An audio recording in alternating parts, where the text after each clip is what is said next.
ایک دور تھا جب ایک شاندار اور باوقار بادشاہ سلیمان شاہ اپنے ملک پر حکومت کرتا تھا۔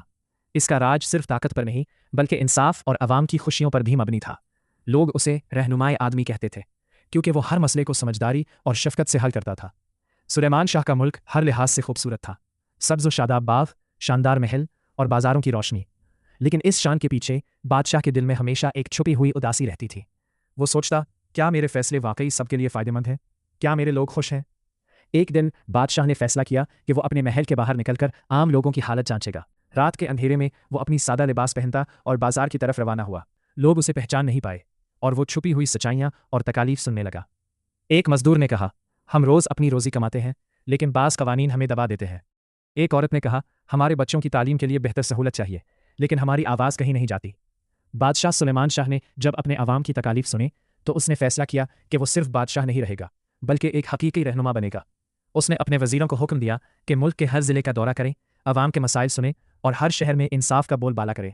شروع میں وزیروں نے اسے مخالفت کی، کہا بادشاہ سلامت، عوام کے دکھوں میں جانے سے ہمارا نظام کمزور ہو جائے گا۔ لیکن سلیمان شاہ نے کہا، ایک بادشاہ کی طاقت محل کی دیواروں میں نہیں بلکہ عوام کے دلوں میں ہوتی۔ اگر میرا دل ان کے دکھوں سے قریب نہیں ہوگا تو میری سلطنت کبھی مضبوط نہیں ہوگی۔ بادشاہ نے خود بازاروں میں جا کر چھپ کر حالات دیکھے۔ اس نے دیکھا کہ کچھ لوگ بھوکے ہیں، کچھ بچوں کی تعلیم نہیں ہو رہی اور کچھ پرانے زمیندار اپنے حق سے زیادہ محصول لے رہے ہیں۔ سلیمان شاہ نے ان سب کی شکایات سنے اور اپنے نوابوں کو سخت ہدایات دی۔ ہر گاؤں میں اسکول کھولے جائیں، مزدوروں اور کسانوں کے حقوق کی حفاظت کی جائے، ہر شہری کو انصاف ملے، خواہ وہ امیر ہو یا غریب۔ وقت کے ساتھ اس کے فیصلوں کا اثر نظر آنے لگا۔ گاؤں میں خوشحالی آئی، بچوں کی تعلیم شروع ہوئی اور کسانوں کی فصلیں بہتر بیچی گئیں۔ لوگ بادشاہ کی دیانتداری اور محبت کے قصے سنانے لگے۔ لیکن بادشاہ کی کہانی صرف خوشیوں کی نہیں تھی، دشمن بھی اس کے بڑھتے اثر سے جل رہے تھے۔ ایک دن شمال کی سرحد پر ایک طاقتور قبیلہ نے حملہ کیا۔ سلیمان شاہ نے اپنے فوجیوں کے ساتھ خود جا کر لڑائی کی قیادت کی۔ نہ صرف وہ بہادر تھا بلکہ اس کی حکمت عملی نے دشمن کو پسپا کر دیا۔ جنگ کے بعد سلیمان شاہ نے سوچا کہ صرف طاقت کافی نہیں، امن اور حکمت ضروری ہے۔